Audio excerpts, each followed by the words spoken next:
Payong adlaw katawhan sa Dios sa Archdiocese sa Uzamis sa ngalan sa atong talahuron nga Arsobispo Archbishop Martin Sarmiento Humawad Didi usa ka hugpungan sa mga kaparian sa tibuok lokal nga simbahan dinhi sa Uzamis gikan dinhi sa Immaculada Concepcion Mission Station sa Concepcion Misamis Occidental. Kini nausab si Father Jesse Langga maghatod kaninyo sa pamalandong karong adlaw. Adlaw karon nga Sabado sulod sa ika-4 nga semana sa ordinaryong panahon diya sa kalendaryo sa atong simbahan. Disyembre 2, 2023. Ang ebanghelyo nga atong pamalandungan karong adlaw mga igsuon atong kutluon gikan sa ebanghelyo sumala ni San Lucas. Si Jesus miingon sa iyang mga tinun-an, "Pusa pagbantay kamo. Ayaw kamo patuyang sa pagkaon ug pag-inom sa makahubog nga ilimnon. Ug ayaw kamo padaog sa mga kabalaka mahitungod niining kinabuhia. Tingali unyag hikalitan kamo ni adtong adlaw. Kay moabot kini sa tanang mga tawo sa tibuok kalibutan ingon sa usa ka litag. Busa pagbantay gayud kamo ug pagampo kanunay nga makabaton nga makabaton kamog kalig-on aron makaatubang kamo nga dili maunsa niining tanan nga mahitabo ug makabarog sa atubangan sa anak sa tawo." Mga igsuon ang ebanghelyo sa Ginoo. Daigon ikaw, o Kristo. Mga igsoon ko na ni Kristo maayong adlaw pag-usab kaninyong tanan. Sama sa akong giingon sa pasiuna, ika-34 karon nga semana sa ordinaryong panahon, adlawng Sabado. O kining adlaw mga igsoon, maoy katapusang adlaw, karong adlaw, maoy katapusang adlaw sa dili pa musugod ang laing liturhikanong kalendaryo sa atong simbahan. So balikon nako, technically karong adlaw o liturgically karong adlaw mao'y katapusang adlaw sa usa ka kanang tuig no sa liturhikanong kalendaryo sa simbahan. Ugma liturgically is New Year no, bag-ong tuig alang sa lain na usab nga tuig sa liturhikanong kalihukan sa simbahan. Mao ni nga atong mga pagbasa nagisgot og katapusan, nagisgot og pagtapos. Sabay atong mapamalandungan ining mga aning butanga mga igsuon. Diyan dito mi sa Panaw sa pilgrimage pagulang mi na uli. Usa sa among naadtuan nga lugar ang Milan, no? Milano, Italy. Diha sa Milan daghan kayo importante kayo nga makadumdum ta no diha nahitabo sa Milan ang Edict of Milan atong 313 no. Diin gihimong official religion sa simbahan sa nasod sa Roma no, in Christendom ang Kristyanismo.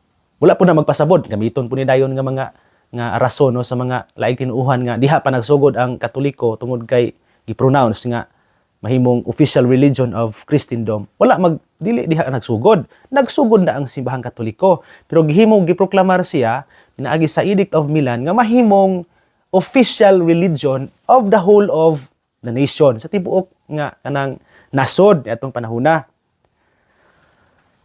Ang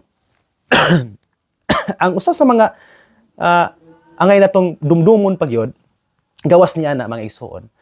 Mao ang diha sa Milan gawas natong diha si Ambrosio naghimong obispo, diha pod nabunyagan si San Agustin.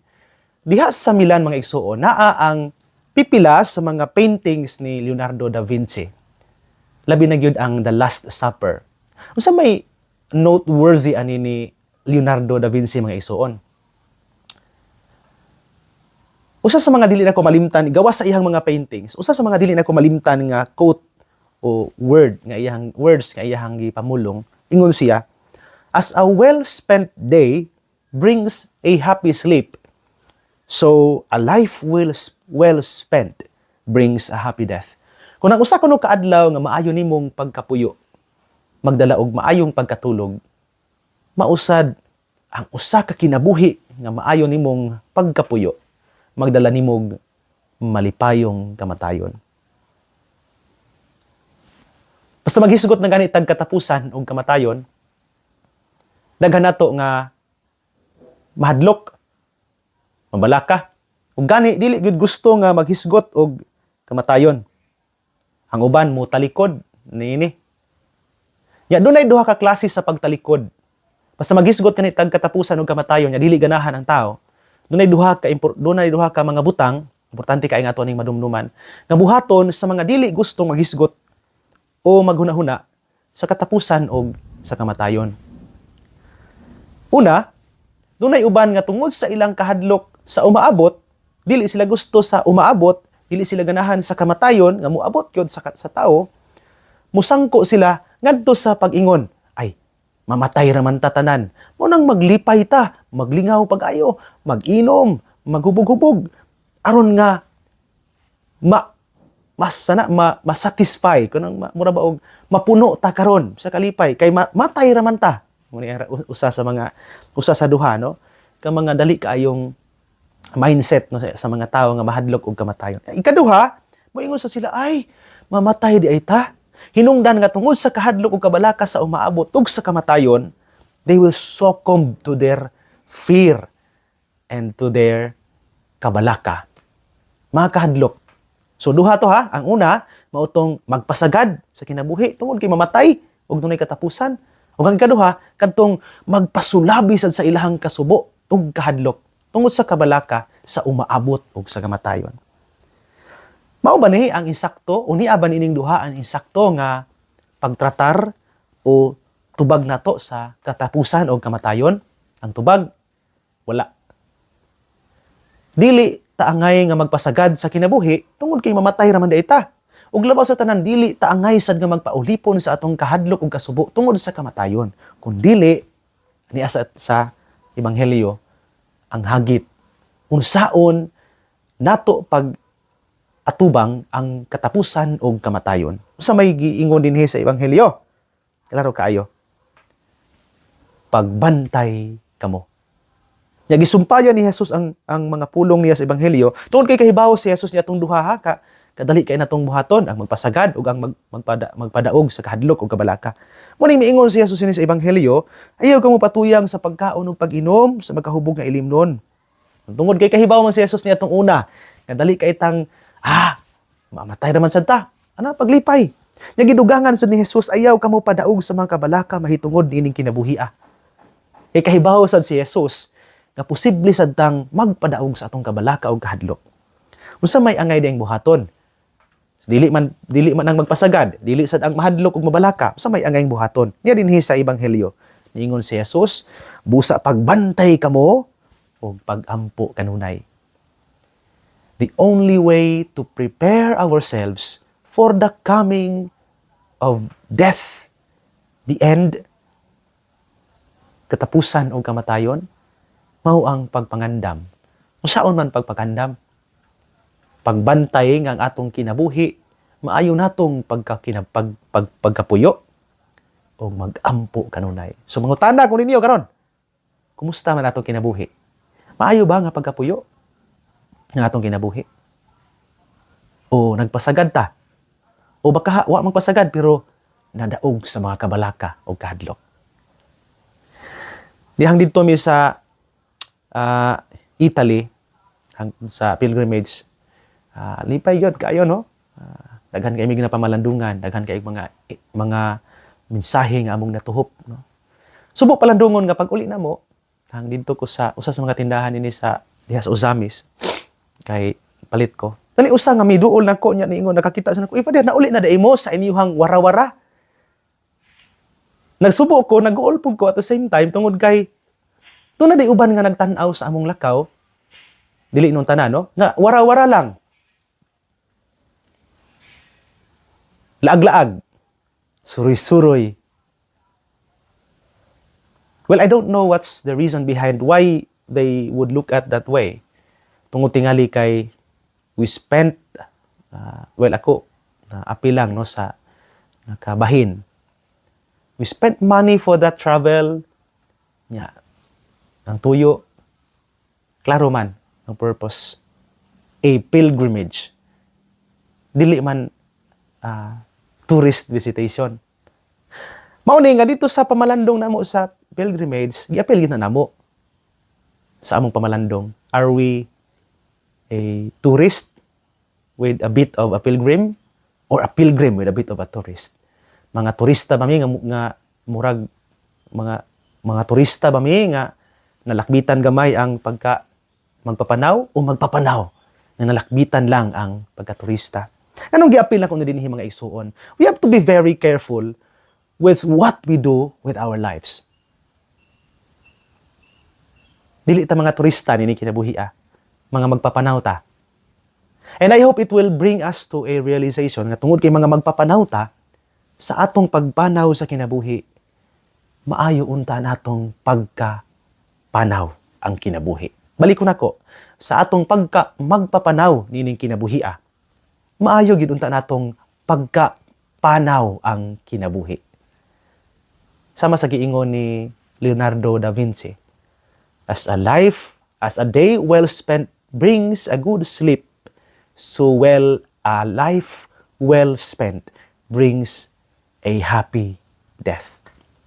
Diya lamang sa pagpuyo sa atong kinabuhi na nakasubay yung nakaangklas atong tawag, isip mga magpapanaw, sumusunod sa Ginoo. Diya sa atong kinabuhing inadlaw-adlaw, makabatuntag andam nga kinabuhing muatubang sa kamatayon. Dili laag-laag among giadto, pilgrimage. Ug dili kay suroy lang ang makakita sa mga maayong kanang lugar ug luna. Lakaw gyud to. Ug didto akong nakita, dili lang mga buildings, kung dili ang Ginoo ug ang mahal nga Birhen. And I hope this will bring me inspiration personally, and I hope this kaning gift nga akong nadawat mahimo usab unta nga inyong inspiration sa pagpaningkamot nga magpanaw sa kinabuhi sa paagi nga nakaangkla sa ebanghelyo. Ikaduha, klaro sad kaayo dinhi sa ebanghelyo nga gawas sa pagpangandam sa pagpuyog maayong kinabuhi, gipakadak-an ni Jesus ang pagampo. Gipadak-an ni Jesus ang pagampo. So mga musta sad ko ninyo, gawas sa pagpuyog maayong kinabuhi, kumusta man sad ang inyong pagampo? Kita ba tong apil sa mga magampo lang ug manguros kung magliti ug magdalugdog? Maayo kay bapaspas kay Jesus, Maria, Josep, kung makusog kayo ang bagyo, kung mukusog kayo ang mga linog ug kagubot kaguliyang sa kinabuhi, o bisan kon malipayon, nagmadaugon, nagmalampuson, nagampo. Aside from a well-prepared life, I hope we also live a prayerful life. Gawas sa maayong pagkapuyo nga kinabuhi, magpuyo sa tag maampuong kinabuhi. Diha inig kamatay nato, tabunan tas yuta, iuli atong lawas sa yuta, butangan tag lapida diha or kanang cross nga ibutang sa ato ang lungon. Unya ibutang diha ang atong ibabaw RIP, then ibutang atongan, nya ibutang diha ang duha ka mga pitsa sa atong kinabuhi. The day we were born, adlaw sa atong pagkatawo, and the day we died. Duha ka pitsa. Nya tunga-tunga anang duha ka pitsa, nga duha ka mga adlaw, na ay dash, na ay line. And I tell you, mubo ra tingali kay nga linya. Pero gikan na ng adlaw sa imong pagkatawo hangtod sa adlaw sa imong kamatayon, kanang dash diha, kanang line diha, nagrepresent na sa imong kinabuhi. Og nang hinaot ko kanang dash diha, empty, why sud, badlis lang, nagpasabot sa dili makwinta og maihap nga mga adlaw nga atong gigahin sa pagpuyog maayong kinabuhi og diha sa pagampo. Hinaot pa unta. Mga igsuon ko diha ni Kristo din hinalang kukutob apan sa dili pa nako tapuson kining pamalandong, tuguti una ko sa pagtunol sa akong greeting sa tanan nga karong adlaw nagsunod nining atong pamalandong. Unang-una, salamat kaayo sa mga nag-ampo alang sa panaw o sa pilgrimage sa itong talahawron nga arsobispo guban namong mga kaparian aron magmalampuson ang maong gihimo no nga pilgrimage no sulod sa 15 ka mga adlaw. Thank you so much for your prayers. Kining pag abot yun ako gikan sa pilgrimage, nagsugod na ang novena sa piyesta dinhi sa Concepcion.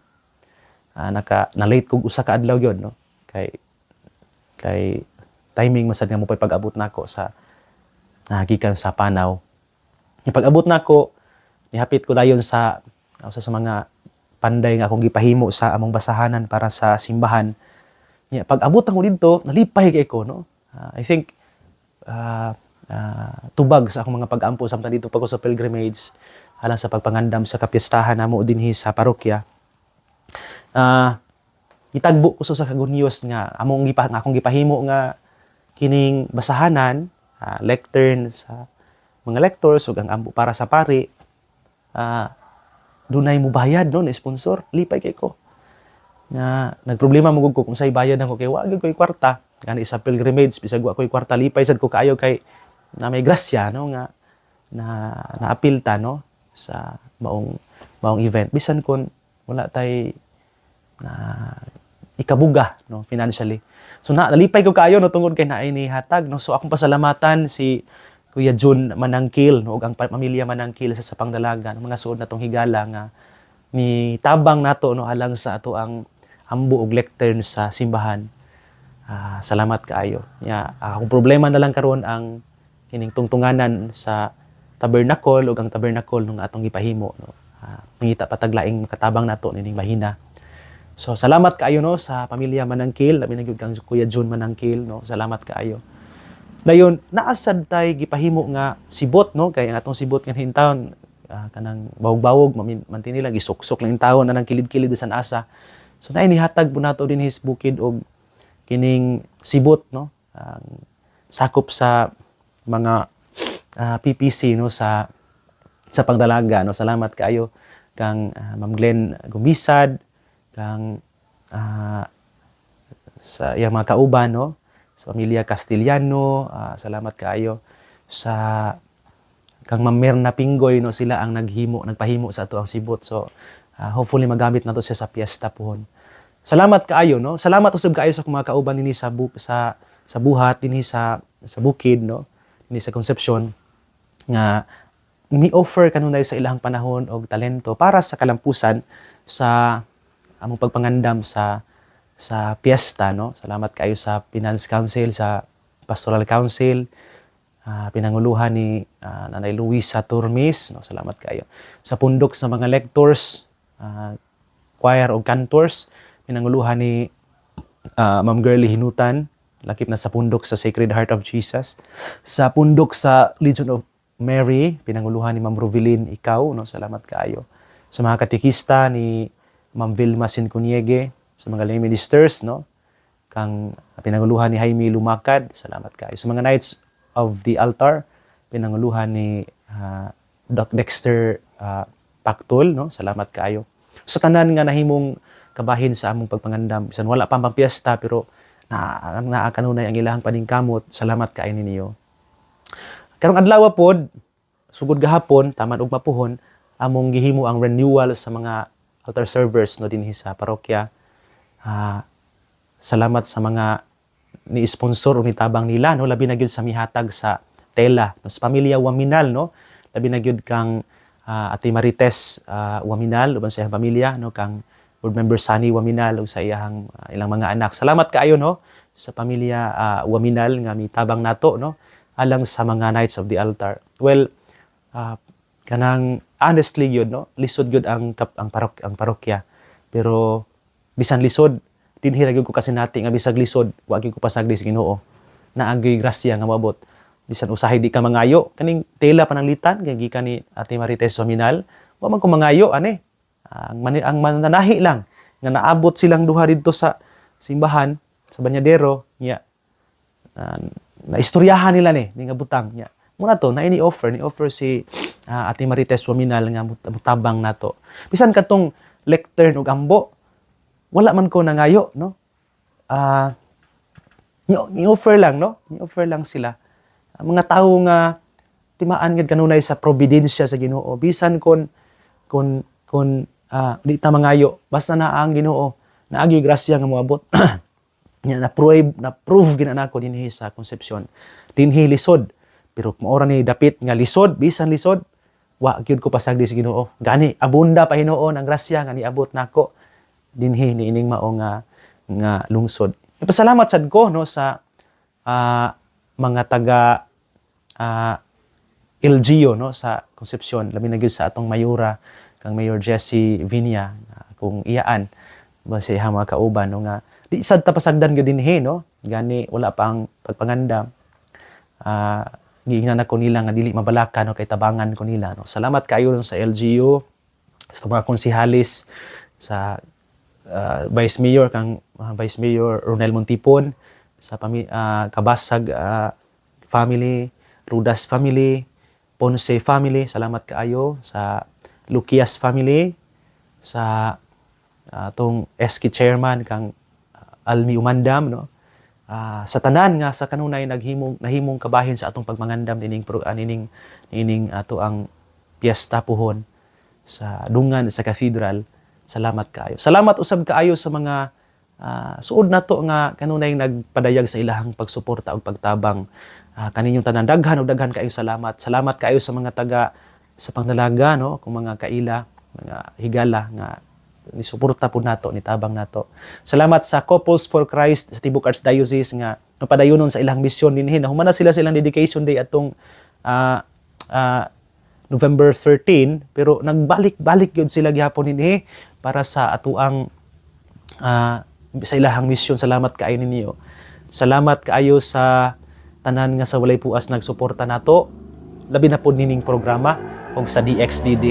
Salamat sa pamilya ni Sir Alan Ma'am Chris Lubitania, kang Sir Dado ug Ma'am Benny Canunio, kang Tatay Ben ug Nanay Rafaelia Stosi and family, kang Nanay Helenovo and family, kang Dr. Lady Kuya Aldrin Perez and family, sa pamilya Kong, sa pamilya ni Rodel ug Emma Alamilio, kang Nanay Joy Idol and family, sa pamilya Baran, sa pamilya Uringot, Tumataw, Takan de Los Santos ug Medes Caruso de Escalabayan, Karangan, sa pamilya ni Pari Oscar Arivalo, kang Kapitan Reniel Asok and family, kang Nanay Emma Filipino and family, kang Ma'am Maris Sukson Gamboa and family, kang Nanay Dora Liagas, kang Board Member Emmy Lahay-Lahay and family, sa pamilya Lahay-Lahay, kang Ma'am Josie Lahay-Lahay, Ma'am Juday Lahay-Lahay, salamat. Sa pamilya Auman, Hermoso, salamat kaayo. Sa pamilya Lagat, good morning no. Sa pamilya ni Ma'am Marceline Primasio, kang Ma'am Rosbilia Kalimpusan, kang Ma'am Nida Munoz, salamat. Kang Chris o Bibith Pistilios, kang Primitivo Elena Lausa, kang Ma'am Emma Tuba and family, salamat. Sa sa pamilya ni Kuya Richard Bation and family, salamat. Kang Ma'am Hazel Bahian and family, sa pamilya ng Nanay Rose Maghanoy, Alfaro Cañete and family, sa tanan nga nagsunod nato nining programa, kang Sir Imo Nelson Limpahan, kang Pare Julmar Sige, kang board member, kang Vice Mayor Bebe Nere no, sa iyong pamilya, kang Ma'am Grace Ann Pang-an, salamat kaayo no, kang Ma'am Janice Sinilong, kang Ma'am Gabriela Akailar, Ma'am Irene Palgan, kang Sir Joel Aclao, kang Marifeg Julian Ladion, kang Nanay Waning, kang Delma Gadela Bakod, kang Don Miguel Nunez, siyang asawa pod no, kang Ma'am Neri no, kang Ma'am Evelyn Di Gracia, salamat kaayo. Ma'am Evelyn Parides, salamat kay kang Tito Nick ug Ma'am Mining Fasitaka, kang Jose Igay Jr. and family, salamat kaayo ninyo. Sa tanan nga nagsunod kanunay nagtabang nato nining programa, salamat kaayo ninyo. Mga igsuon, karong adlaw usab ang piyesta sa parokya ni San Vicente Ferrer sa Bonifacio. Atong i-greet ang mga taga Bonifacio og happy fiesta, hinaot og pagampo nga unta ang inyong pagsaulog sa kapiestahan, magmabungahon, magmabulukon ug magmalampuson. Nya malinawon unta pod no. Dayon ugma pod puhon ang piyesta sa parokya ni San Francisco Javier sa Lupizaina. So ato po i-greet ng mga taga Lupizaina, lumi na sa pamilya Kale no. Sa atong mayor po diha no, si Mayor Pinky Gutierrez ug ang atong Vice Governor nga taga diha. Salamat kaayo no nga sinati nato ang ilahang kamaayo no. Sa una wa ko na pare, abot ko diha, na-assign ko diha. Nakaabot to sa ilang balay po no. Mabiyabihon gyud na sila no nga pamilya. Sa pamilya Gutierrez, sa pamilya Kale, good morning ninyo diha. Mga taga Lupizaina, happy fiesta ninyo. Mga igsuon dinhi na lang kukuto bayo galimot ang pulong sa Dios, ang ayan kayo nga papation, pamalandungan ug paningkamutan nga mapuy-an. Gulahan ang tawo nga naningkamot magpuyo sa pulong ni Jesus, sama siya sa kakahoy nga kitanom daplin sa sapa, kansang mga dahon, pisan kunting init dili gayud malaya. Timpo sa ting bunga, muhatag siya kanunay maayong bunga. Igsuon ugma na usab uban sa panabang ug pangama sa atong mahal nga inahan si Santa Maria, atong gitawag mga misamisno ug ang Birhen sa kuta, ang Dios sa kanunay magapanalangin unta kaninyo. Sa ngalan sa Amahan, sa Anak, sa Espiritu Santo. Amen. Magamping ug magampog kanunay igsuon.